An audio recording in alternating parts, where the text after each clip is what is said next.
Good evening and welcome back to Finerty. Glad you're here. I'm Rob Finerty. Something a little bit different tonight, frankly, because of the double standard. The double standard that exists if it ever has anything to do with the Jews. Another country does the same thing. It's justified, heroic even. But if the Jews do it, suddenly we call it genocide. Imagine if the Japanese bombed Pearl Harbor in 1941, and imagine if Japan bordered the United States. Imagine if Al-Qaeda attacked the U.S. on 9/11. Imagine if Afghanistan bordered the United States. Now imagine that the U.S. did absolutely nothing.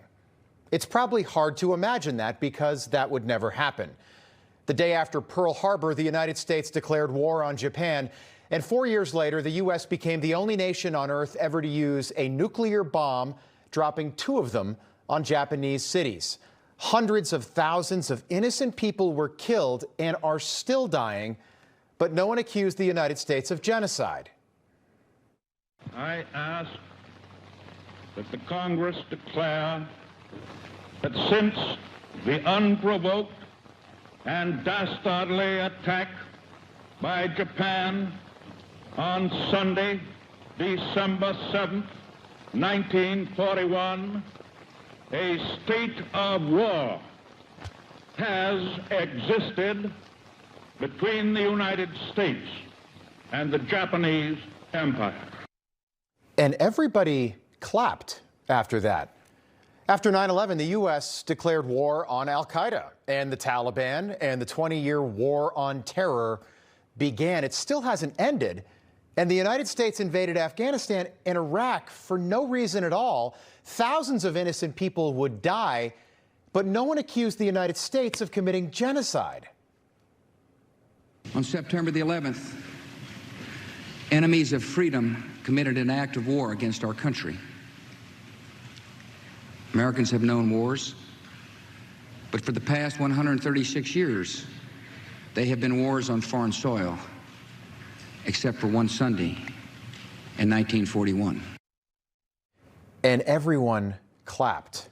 Nobody accused the U.S. of genocide for killing innocent people, not even the media, not even our own biased media. But for some reason, and we know what that reason is, whenever it has something to do with Israel and the Jews, that standard is a whole lot different.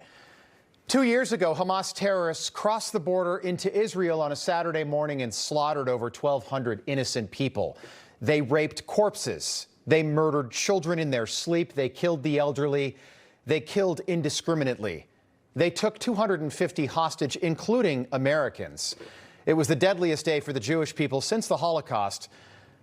But all of that happens, and the media here in the U.S., many of these people, Jewish themselves, working at companies run by Jewish people, were more concerned about Hamas and whether or not we should really be calling them terrorists. I love this show, and I love this network, but I've got to ask, who is writing the scripts? Hamas? The people who did this, they are not fighters, Jonathan. They are not militants, and I'm looking right at the camera. They are terrorists. After the attack on October the 7th, Israel responded just like we would. What did we expect them to do? Israel declared war on Hamas and began a full-scale invasion of the Gaza Strip just weeks later. The goal was to eliminate Hamas. But ever since that time, Israel has been fighting a different type of war. Yes, they are fighting Hamas and Iran and Hezbollah and the Houthis and others with guns. But they had no way of fighting the words from the media here and around the world, from the propaganda from the media. Immediately after the attack, instead of headlines about American hostages in Gaza, they were different.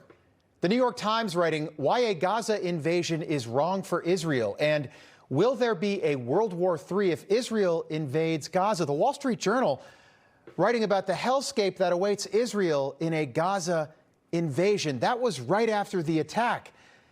And on cable news, the anchors were making sure to pronounce Hamas like they say it in Gaza. Hamas, Hamas. Instead of how we would say it here in the West, it's just Hamas. You don't have to say Hamas, okay? It's just Hamas. The media were going out of their way to defend the terrorists. and the die was cast. Israel never stood a chance. After that, we started seeing anti-Israel protests. At first, they were on college campuses. Then they were on city streets. They're happening right now as we speak. Free, free Palestine was being chanted outside the White House. All of this for a terrorist organization that just weeks before had brutally raped and murdered over 1,000 innocent people. Imagine seeing pro-Japanese protests on college campuses after Pearl Harbor. Imagine seeing pro-radical Islam protests on college campuses after 9/11. All of that is hard to imagine because that didn't happen. It wasn't allowed to happen, but it didn't happen. But because we're talking about Israel and the Jews, people act differently. And people, including Democrats in Washington and the media, have clearly chosen which side they're on.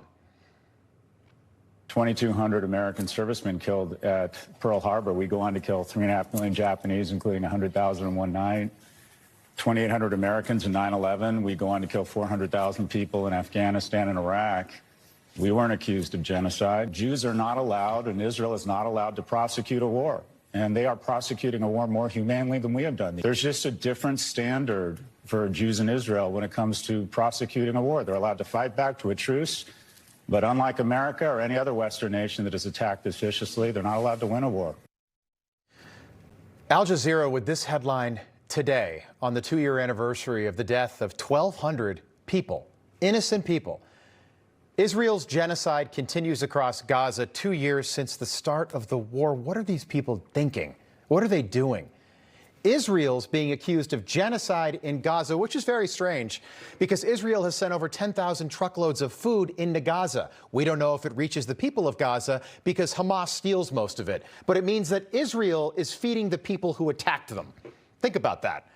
Now imagine the U.S. sending 10,000 truckloads of food right into Japan after Pearl Harbor, or 10,000 truckloads of food into Afghanistan right after 9/11.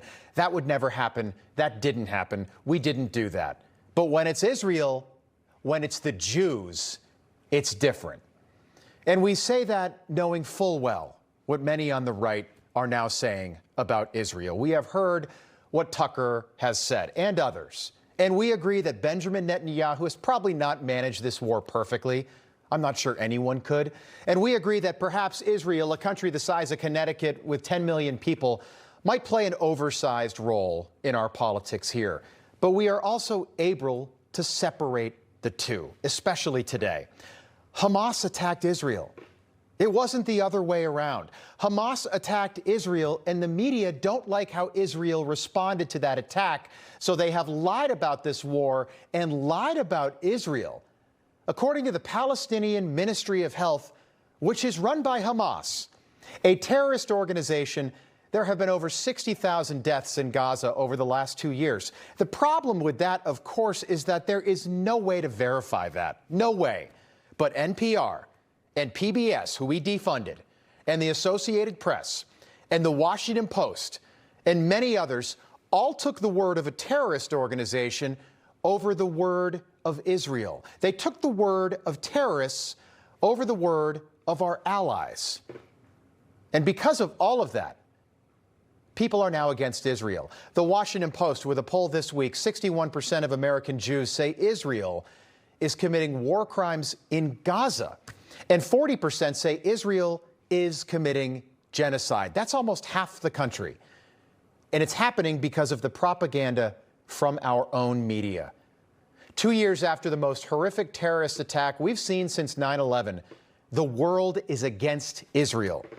In Italy this weekend, 2 million people rallied for Gaza. In England, the Palestinian flag was just hoisted up outside their brand new embassy in London. Imagine if the Taliban had a brand new embassy in New York City after 9/11, or in Washington. And now we're on the verge of a peace deal between Israel and Hamas. Not a surrender. Nobody's going to surrender.